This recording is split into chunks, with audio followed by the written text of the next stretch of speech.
Hey everyone, Dave here once again, Sonic Studios, Social Blade Support Manager and Media Consultant. And today we're joined yet another week of VideoCast. We have Pat here from Maka91Productions. Hey Pat. Hey. How's it going? Oh. You froze. Oh, we're good. We're good. You froze too, but I think we're a little bit better now. I'm doing all right. It's that hellish show from like a week or two ago. Disconnection problem. Yeah. So for those that haven't seen your channel or what you do, give us a basic understanding of what you do on the Maka91Productions. More or less, it's a gaming channel. It focuses on guides, teaching people how to do stuff. I cover like achievement and trophy guides, which are for Xbox and PlayStation. And then I'll cover like collectibles, secret locations, walkthroughs. I also review games, do vlogs and giveaways. It's your typical gaming channel. Been doing it for like 2 years, and yeah, I have commentary over all the gameplay to try to really teach everyone as best as I can in the fastest amount of time what exactly needs to be done to accomplish what they're looking to do. Cool. Yeah. So if you guys you want to say this off from the start so that we get it out of the delay and I adjust things. If audio levels are fine, give me a thumbs up. If they're not fine, leave me a comment in the live chat. I have a feeling my levels are fine, but in comparison to Pat here, I want to see what they're like because I can't really hear them in real time. I have to like monitor with like a 30-45 second delay. Oh. But anyway, yeah. So also, if you guys haven't seen the description below, it is going to be what we're going over today in general. We're going to be talking about building channels, engaging the community, how many uploads is too many, networks versus AdSense, monetization and approval. We're going to go over some analytics, and that's going to cover things like your audience retention, how important that is, as well as your traffic sources. So, it sounds like my levels are good. I think I'm good. So if you guys want to follow along, Pat, where do you want to start off with their whole list of things to talk about here? It's really, we can just tackle the list in an order unless someone has a comment specifically that they want to see something first, or... Yeah, I know a bunch of people are saying, how do I make my content better? That's pretty much what we're covering in it. I don't want to say a broad range, but we're going into detail on a few different subjects. So you guys will definitely get an understanding of how to improve your channel, your production, and get your content out there in general. Yeah. So building your channel in general, I guess, where do you start? I mean, we could talk about things to consider when making your channel name, because we sort of discussed this seconds before the show. Why do people have like 4,000 characters in their channel name, and I can't understand a thing that it says, and I can't read it off, I can't type it in, much less. Yeah, and the last thing you want is to like regret your channel name after 4 years of working on it and then want to switch it. I mean, I don't know if I love my channel name, but it just kind of fell into my lap. But yeah, you do want something like short and sweet, something that people are going to remember. Try to stay away from numbers and any weird lingo and stuff. You know, definitely something that's going to be easy to type in, remember, say, because you're going to tell people and going over to Maka91Productions or something like that. And if it sounds something weird that they can't type in, or there's some weird spelling and it types out different than it sounds, well, you're going to have a hard time driving traffic other than linking people to it. So consider that. Also, that's what I want to say. You can't really change. A lot of people think they could change their YouTube channel name. You can change your display name, which shows up as your title on comments and such like that. Ooh, we just got a thumbs down. How bad? I'm going to give us a thumbs up. Bad, people, bad. You can change your display name, but you cannot change the actual channel name, which is found in the URL. So yeah, when you're making a channel name, there are very extremely rare instances where you can, but like it's definitely not going to happen to most people, where you can actually change the name of your channel. Yeah. Like your username. So a one-time setting for the most part. Something you want to stick with, and then build over the years too. I mean, you don't want to be changing it every 2 years. That would just be difficult. Yeah. It's like starting a new channel. So going down the list even more, building your channel, let's go into channel design. I love channels that have digital animated backgrounds that flash multiple bright colors when I go to them because I get a seizure and then I just stay there even longer. Isn't that right? Don't you love that? Oh yeah, too many colors always a great thing.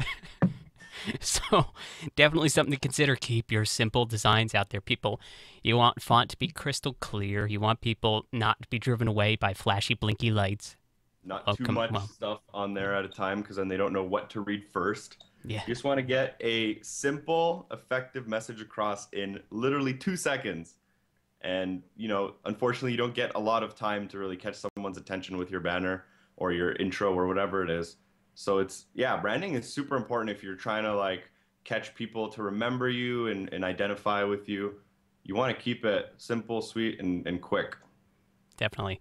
And speaking of catching people's attention with just a simple image, think about your thumbnails as well. And in terms of branding, you want to think about what you put in your thumbnails. I, for my Sonic Group Studios channel, always put on the top left-hand corner the same little bug, which is my little SOS logo.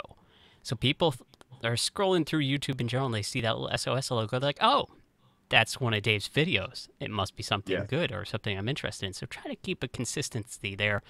But then also think about the overall feel of it. Look at it's going to be this tiny little thing on the screen. So make your font big, but don't put too much font. Put something catchy yet clear and easy to read and understand and see. Yeah, and I think thumbnails are definitely like the one thing that most people overlook that's probably the most important thing when trying to get your video noticed on like any type of website that's not just like your viewers. Like your subscribers, they'll watch your video like regardless. But if you're trying to get your video noticed like in an embedded forum or on Twitter or just in like a feed of multiple videos in a YouTube search, your thumbnail is literally your most important bet on trying to get there, especially if you're like trying to work your way up and become a bigger channel and grow and grow. Yep, definitely. So that's pretty much a general overview of what to consider when making a channel, how to design it, and stuff like that. And you want Let's the talk consistency kind of across definitely consistency. your banner and your thumbnails and you want like the same font for everything if you can, if it makes sense for you. Consistency is also a big key. Consistency. So let's talk about upload times and engaging the community, because if you guys upload, I don't know, a video a day, 50 videos a day, or maybe once a month, it's really going to affect you and the audience that tries to view your content. You want to be consistent for one, because people are going to come back and they'll be like, this guy uploads once a week, every Monday, so I know when to expect a video. That's good. But then again, at the same time, you don't want to overload people and then start uploading 50 videos in one day, if that's even possible. So I want to know your guys in the comments, how often do you upload and what do you find works for you? But how about you, Pat? So based on the kind of content that I offer with the guides base, I try to upload like as much as I can for the day the game comes out. So I have had days where I've uploaded literally like 20 videos in one day just to cover like a video game that had 20 levels in it. Realistically, that's only going to be okay for those people who want to be covering something like a full game in one day and they're trying to go for that like first to market viewer. But if you're uploading for your subscribers and trying to create the same kind of consistent whatever it is schedule that you make, I think like 2 to 4 per week is good for most people. But a lot of people that have like high quality productions where they're filming things, like short films or anything like that, you can probably be doing once a week. Even once a month is fine, depending on what you're doing. But if you don't have like the craziest editing times or whatever, 2 to 4 times a week, it should be realistic for people who are actually looking to grow and get somewhere. Yeah, I agree with that. And then also listen to your audience, because I recently started about a month or two back. I started the fast food review channel, and for a while I was doing once a week, as I do for most of my channels. And then now my audience is like, you should totally upload more. I'm like, I try, but I'm working for Social Blade.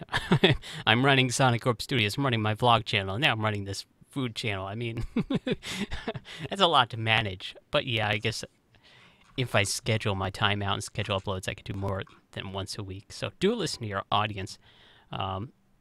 Q2 for you uploads about 3 times a month. It's a little bit rare to me, but if it works for him, it works for him. Yeah. That's a nice thing. No, I Uh, mean, there's people who upload like 3 times a year, but they're still super popular. It's just you gotta have to get lucky. And if you want to grow rather than just retain what you already have, you should be doing it more often than not. I'm gonna see if I can butcher this person's name. Lucas Grunt. What is it? Luco Zande 321. However you say. Sorry for butchering the name.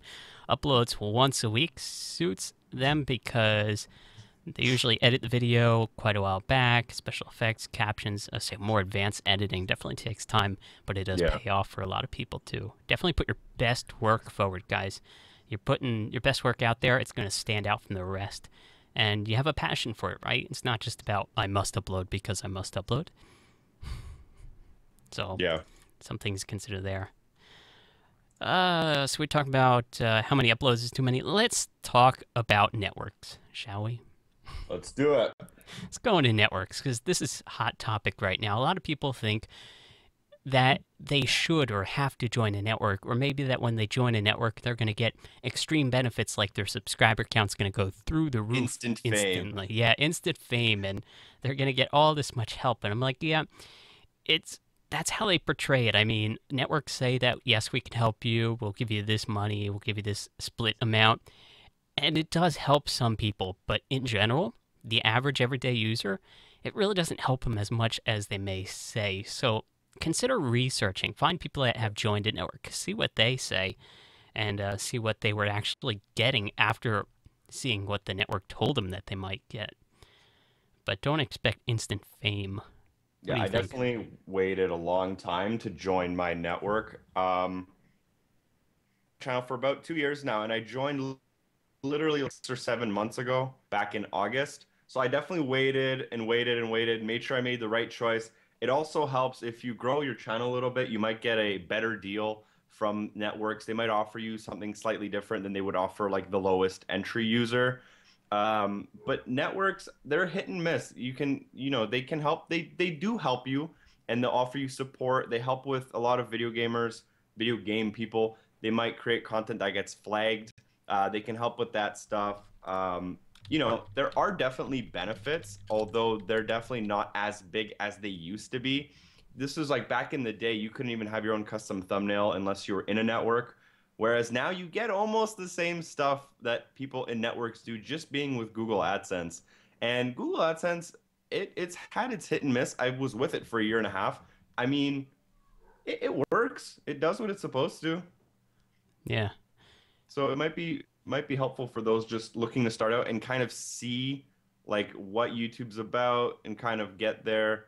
And eventually if they want to move to a network for certain aspects of that network, whatever they do offer, it might be worth it for them. But I take your agree. time. I agree. Try this 0001 says, so what you're saying is in order to get views, I have to post videos? Ideally, yes. I think that's how it works. No, I know Jay, try this 0001. He does tech to try. He's got like maybe 4 videos on his channel, but he continues to get views. I mean, that works for some channels. Like I have, think of it as a really old video that may be like 10 years old. I've got videos on my Sonic Corp Studios channel that are 6 years old that continue to get views and are probably top ranking on Google searches in some cases. So, Yeah. like No, it tutorials happens. will normally do that. I made a video 6 years ago on how to fix your Xbox controller on an old channel. Like it was filmed with a tiny camera. You could barely see what was happening, but it's still like one of my best viewed videos of all time ever, and still gets viewed. Still comes up on the searches on YouTube. Like there, you can definitely make timeless videos that keep getting searched and keep getting you views. It's not impossible. Yeah, my most hated video is my most loved video, apparently, in terms of ranking and numbers and all that. So, so Happens. what we're saying is just do the crappiest job you can, people. Don't do production quality anymore. No, not really. Don't try hard. Don't ever try hard. uh, Deluxe on Gaming says, how much money do you usually make? I know it depends on views. Actually, it does not really depend on views. It depends on views, yes, but many other things. When it comes to networks, they'll do like rev share and whatnot. So it may depend on how many clicks you get, how many views you get. I don't know. There's a whole wide variety of things. It's an extremely complex formula. There's a huge range between people. It really is like once you get into AdSense, it's not going to change anywhere drastically. You're not going to start making millions of dollars. Um, but yeah, I mean, if you work hard at it, you can see what you're going to get even when you're a smaller channel. Just scale that up a little bit Yeah. and more or less. And then you can obviously go on Social Blade and you can see that little number in the bottom right corner of your stats and it shows estimated earnings for the year or whatever. It's a pretty wide range, but it's there. It can kind of give Yeah. you a small impression of exactly what to look at. It's a wide range, and a lot of people don't understand why it's such a wide range. It's because Yeah, there are so many variables in terms of yeah, so many CPM factors. and such. If you go to our FAQ page or hover over that estimated earnings top header Yeah. section, we sort of give you some information on why it is what it is. But it's just And an estimated guess, you know? And if you're based in somewhere like Brazil or Russia, you're getting a lot less just based on like the languages you speak, the countries you're in, you're servicing ads for those countries. Like if you're based in the US, you're gonna have on so many factors. You Uh-oh. start doing it yourself and Yeah. Skype is sort of giving us issues there. I think it's catching up now. are we good? I think we're good. We're Yeah, good. we're good. Um, so just going through a few comments in the video here. The Slenderman80 says, "Hey, Social Blade, what do you record with? We are actually, well, we're not recording. We're sort of streaming out live, but we're using Well, OBS. OBS is a great software to stream through. So we have our templates and everything built through that." Ramcraft Cloud says, "Social Blade, can I join you? Anyone can join yeah. us and just input your channel name. If you want to apply for the partner program, which goes through RPM Network, you're in contract with them. You have to have 1.5K views per month average to join, and you could sign up through your Social Blade page. More on the FAQ section for all that, too. Um, what else? What else? Let's jump into some of the analytics, because we sort of talked about money and all that jazz, but analytics is something that people really have an interest in, and some people actually don't understand how important or how useful they could be as Useful, yes. well. So let's talk a bit about your audience retention as well as traffic sources. What can you tell us a little bit about audience retention and how useful that is? It depends. Using it, like just clicking audience retention and sorting through all your videos for the last 28 days or whatever, it's a pretty useless stat. But going video by video or going, you can now do the groups thing and make groups inside of your analytics and doing like playlists. That's going to be where you find like the most use out of that. So I'm just going to pick like a random video here. And so here's like a 6 minute video I made. The average retention is about 3 minutes, 50%. And you can see like a wave. You guys are gonna have to do this yourself to see it. But you can basically see a wave of when everyone's watching and when everyone's like pausing or rewinding or just skipping a part of the video. And that's gonna kind of help you see if maybe like you have to see why the audience is dropping at a certain point. Maybe you've kind of reached like the point of your video is done, so they're just leaving. Maybe your voice became a little bit uninteresting, so people just got bored and they're leaving. Um, Audience retention, it can be definitely useful, and that's something you want to work on, and you want to try to get people through the most part of your video. Obviously, you don't want them to be leaving right away. Um, and just estimated view, what is it? Estimated minutes of viewing? Something like Here, that. estimated minutes watched. That's actually a pretty important stat for YouTube search engine optimization. So you want people to be watching your video as long as possible, obviously, and you can fiddle around with audience retention and definitely try to find some good stuff for you in there. Gaming in a Nutshell says, "How come sometimes one of your views or videos get thousands of views and others get like two?" Well, if we knew that, we would always make thousands of views, right? Yeah, well, it's not going to always be that big of a range. Some videos you make purely for your subscriber base, Yeah. and you're not really going to be pushing it out there. You're not really going to be sharing it on Twitter. You're not going to be sending it out to whatever websites you would normally send it out to, or whatever you do with your videos. And then other times you're making a video because you know there's an interest in that topic. And then from there, it's hit and miss about whether people want to watch your video. Yeah. So it's kind of like supply and demand. If there's a huge demand for something and you're making it, then you're going to get a lot of videos. But if there's no demand for it and everyone's making it, then you're not going to get any views, which is why a lot of people, unfortunately nowadays, just make Minecraft content. And, some people are super successful and they try to like aspire to be them, but then some people are just not getting channel growth because there's too many of them right now, in my opinion. Yeah. Um, so it's a supply and demand thing. If there's supply, you'll get the views. If there's not, you might not. Yeah, and Tropics FPS Indie Horror says, I have 590 subs, but I don't get any views. Why is that? Well, it depends on your content, your audience. When you start a channel or when you're sort of switching your channel around, you got to pick a topic, A, that you're interested in, that you're passionate about, but also think about the audience and where to share this. You don't want to just go onto your social media sites and just flood it with your own content. I've said this in previous YouTube tip series on how to share your content. You want to start building up social medias by also sharing out other people's content that might do the similar things to you. Build up relationship between you and them, and then they'll be more likely to actually help you. So don't just flood your own content out there.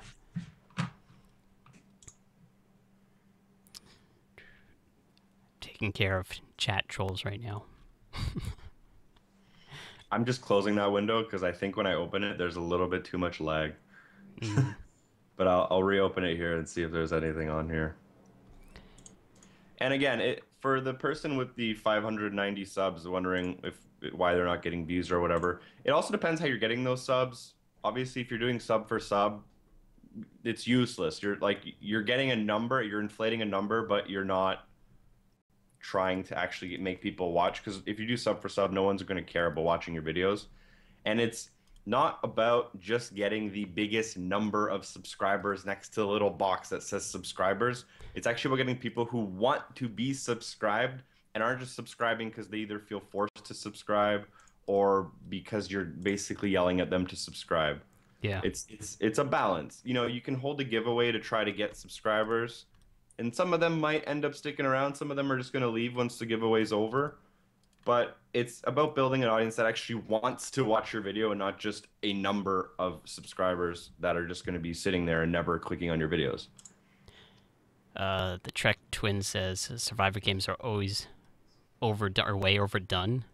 They have been for a while, which is why I don't cover them.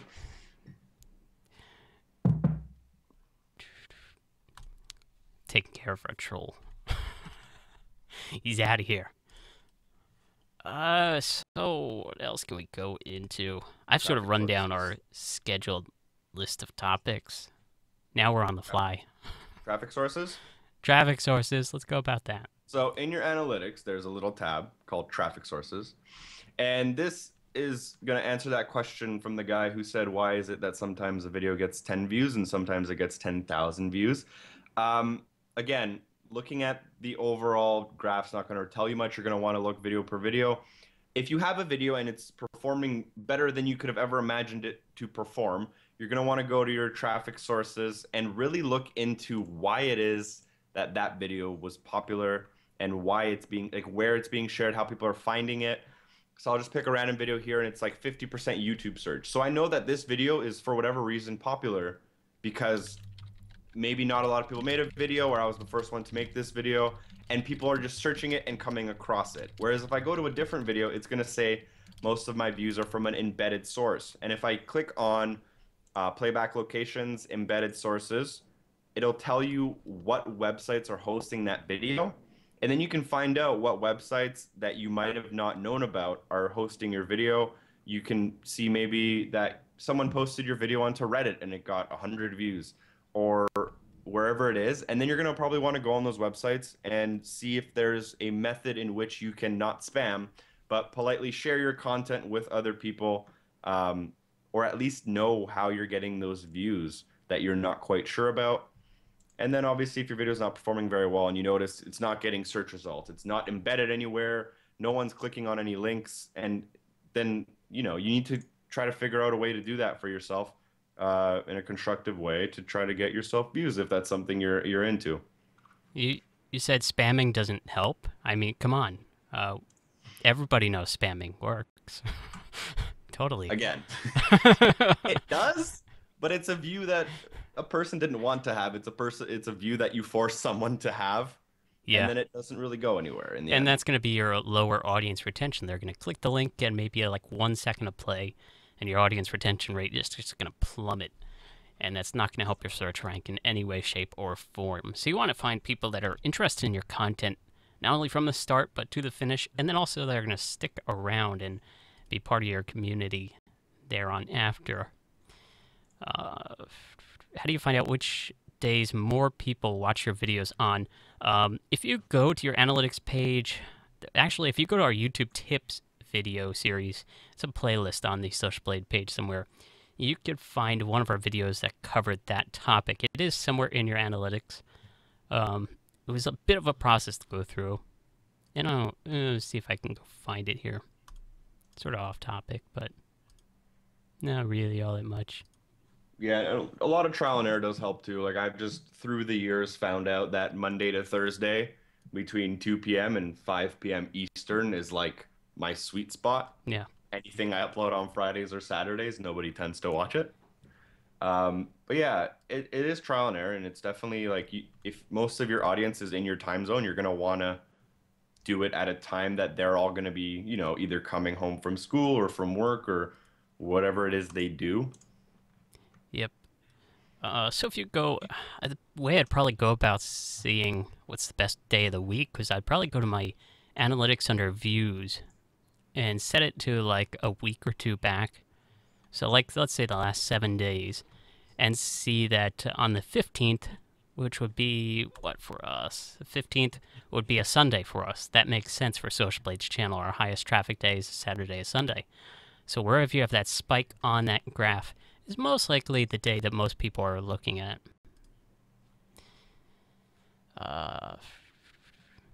Another thing I wanted to touch on, if we can, because there's a bunch of people asking how they can make their channel better. One of the, I guess, most common mistakes, other than like the thumbnail thing I had mentioned earlier that I see people make, is like 20-second intros. And that's a big no-no, because if people are gonna start skipping your intro just to get to your like beginning, then they're gonna skip your beginning by accident, and they're just gonna click away because they're upset about trying to figure out when your video starts. An intro should honestly be between 3 and 5 seconds maximum. And even if you go to the huge YouTubers who've been doing it for years and years and you watch their intros, they're all under 5 seconds. And that's definitely the best way to try to keep your like intro not too long and not too much thrashing music and pumping text and craziness.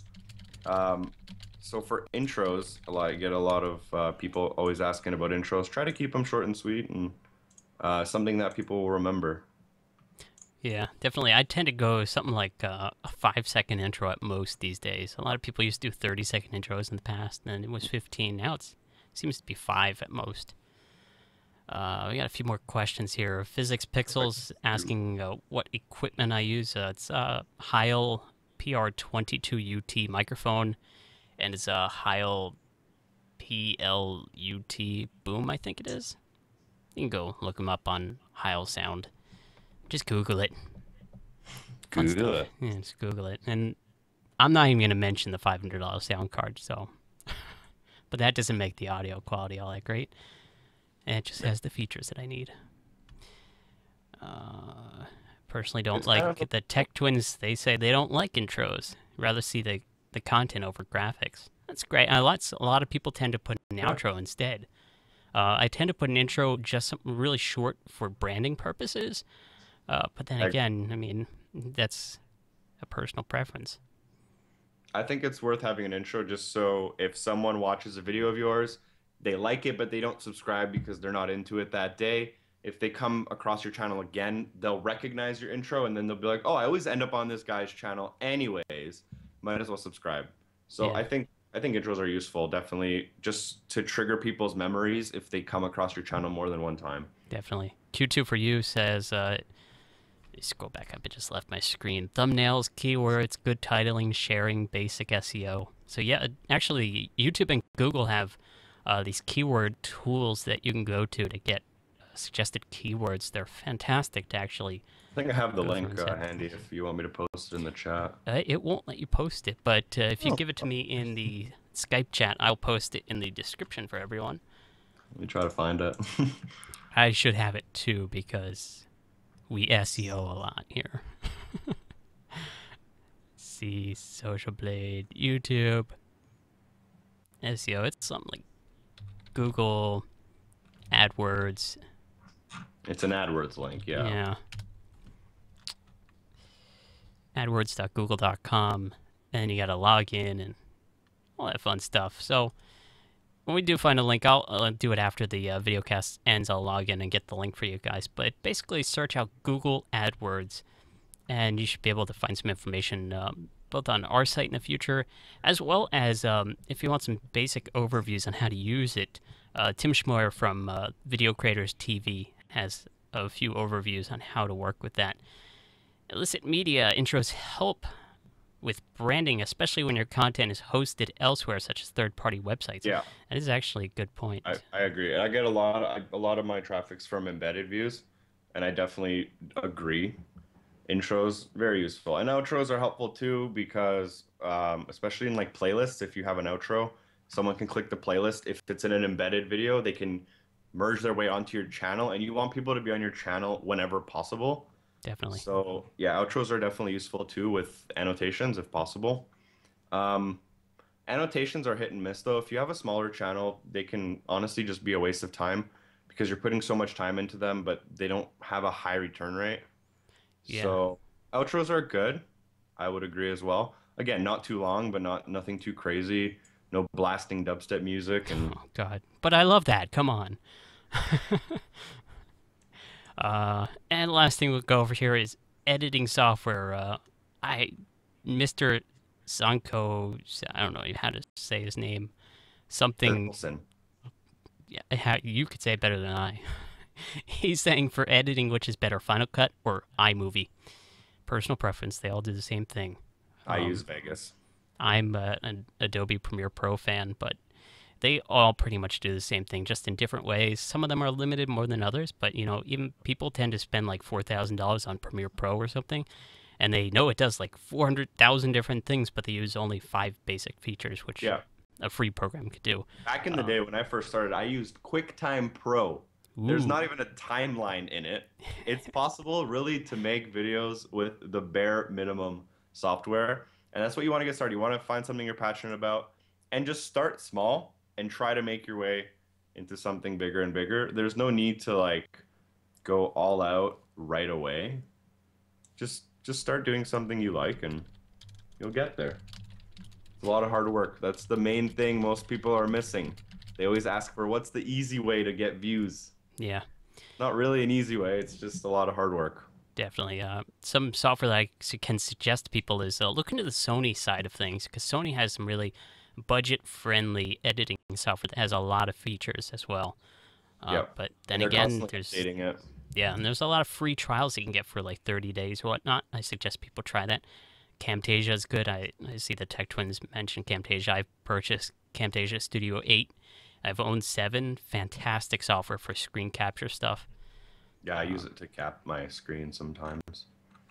But a bunch of different editing software, everything from After Effects to Premiere Pro to Windows Movie Maker. It all does different things in different ways, and it's a matter of what you want to work on. And I can only suggest that you guys learn about what you want to do and what the software is capable of, and then choose from there and try the software in the 30-day trial and then invest in it. So that said, we're going to wrap up this little VideoCast. Pat, thank you for joining us. Thank you for having me. No problem. Head on over to Maka91Productions channel. Hit that subscribe button for us and let him know that we've sent you there from the Social Blade channel. Help him out. He's got some great content around there. And if you guys want to apply to be on the show, we've included a link in the description below so that you can hopefully get your name out here. We got a bunch of people lined up. We're going to be skipping next week because Social Blade will be at VidCon. Give us a like if you're going to be at VidCon as well. We look forward to meeting you at the Social Blade booth. But we will not be doing a broadcast from VidCon because, well, they would charge us 4 arms and 4 legs, and we only have a limited amount of those right now. So. But anyway, guys, if you have any questions or anything, post them in the comment section below. Other than that, I think that wraps up another live video cast, and I thank you guys for all sticking around.